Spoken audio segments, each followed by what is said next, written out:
Okay, so what we're going to do in this video is a really clear explanation of what's going to happen in the economy, the post-COVID economy, if we don't do anything about the massive increase in inequality now.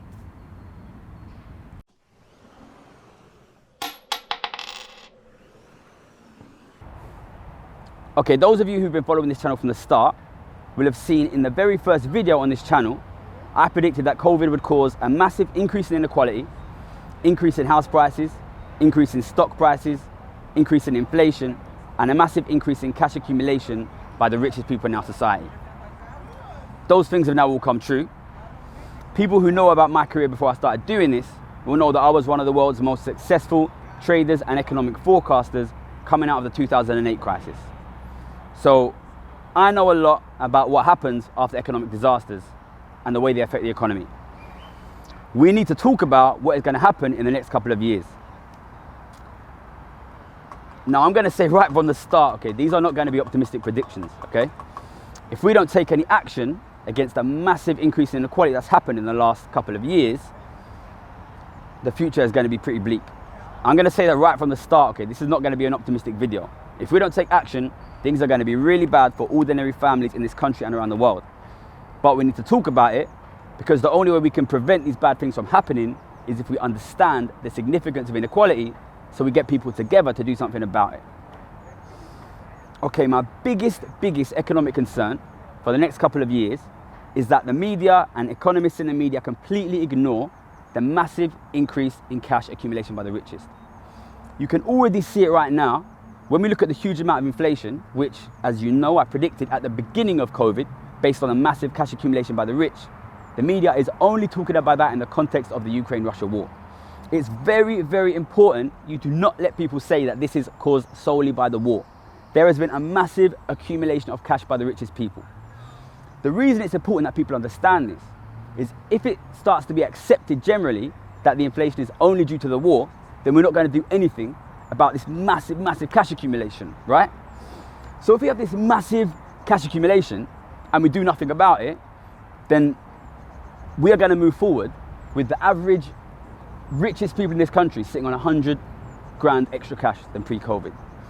So what's happening now is basically an economic experiment. What happens if you just print 100 grand for each rich person in the country and give them each 100 grand? That is what's happening, okay? If we go forward saying the inflation is only because of Ukraine, then we're going to ignore that cash, which means they will keep that cash. So what is going to happen to society if every single super rich person is sitting on 100 grand in the bank? They're not going to keep that cash sitting in the bank.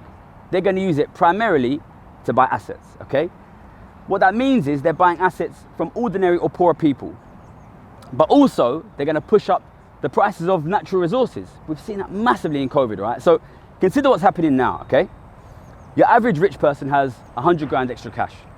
Your average ordinary or poorer person is looking at £3,000 a year extra bills. So this means ordinary and poor families are going to have to start selling their assets to richer families in order to sustain their quality of life and their kids' quality of life.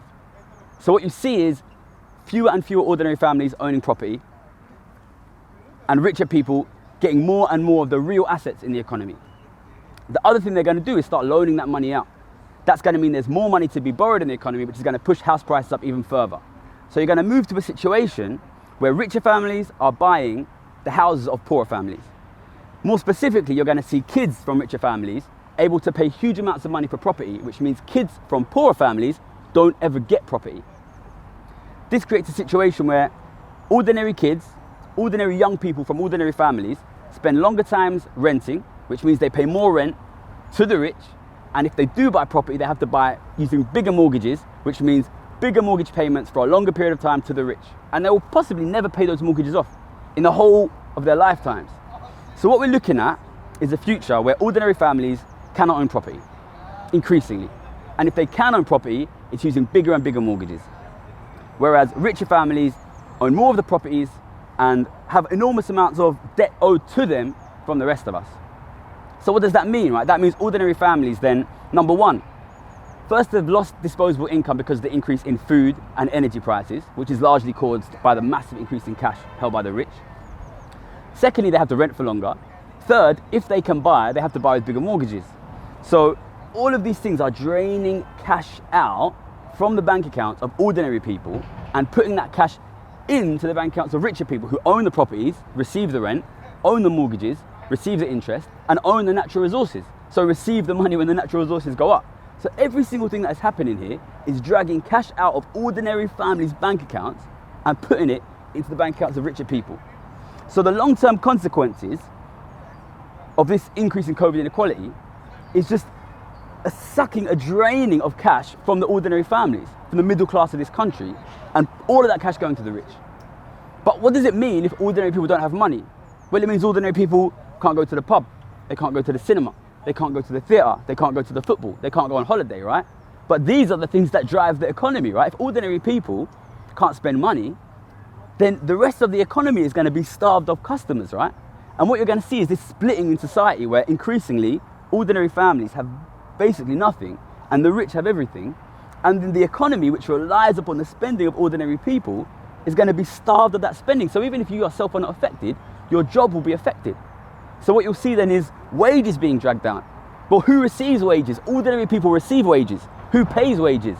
The business owners, which are the rich people. So every single thing that is happening here is dragging cash and resources away from the ordinary families of this country and giving it to the rich. And on top of all this, the number one thing is we are not taxing the super rich. We are taxing them at super low rates. So we're sucking the wealth and the income out of this country and we're giving it to this tiny group of elite super rich people who pay no tax. This is the equivalent of your neighbor giving his house away, giving all of his money away to somebody who doesn't care about him and will never give it to him back. If we give all of the resources of this country to the rich who don't pay tax, we might as well be giving it to aliens. These guys are not going to support our economy.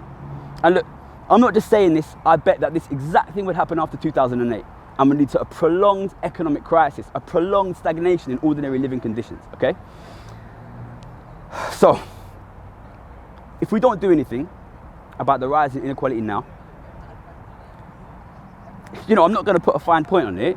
It is going to be the death of the economy for this country, for ordinary families over the next 5-10 years. It will dominate this economy for the next 5-10 years. And the realistic consequence of that, we're not just talking about the poorest people, ordinary people. If you are in the middle of this country, the 50th percentile, your kids will not get a house because of what is happening now. That is what is going to happen, you know what I mean? And even if you're richer than that, your grandkids are not going to get a house because we are draining the resources of this economy and giving it to the super rich who do not pay any tax. Okay, so that's what's going to happen. The human consequences are going to be terrible. I'm betting on that happening because I think it's going to happen. The number one thing which is going to determine whether this happens or not is whether ordinary people understand that the problems we are facing now economically are caused by the massive cash accumulation of the richest people. If ordinary people understand that, then they can demand from politicians, look, we are not going to vote for anyone unless they do something serious about taxation of the richest. And let me address one other thing now, okay, to people out there who are going to say, look, you can't tax the richest because they'll leave, okay? Look at what's happening now, right? Look at Roman Abramovich, okay? He's losing all of his assets in this country, okay? And it doesn't matter where Roman Abramovich is because his assets are here in this country, okay? And what is happening now with the Russian oligarchs is making it super clear we can tax these people. It doesn't matter if they leave, their assets are here and we can tax them. And if we don't tax them, then the future is going to be really, really bad for the people of this country. And I'm not just saying that. I've been betting on this for 15 years. I've made millions of pounds doing it, and that is what is going to happen. Ah, yeah. We'll take that for a first take, shall we? Yeah. Yeah?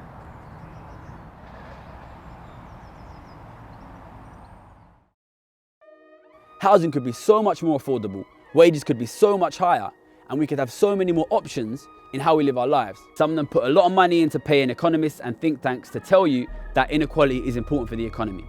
That is not true.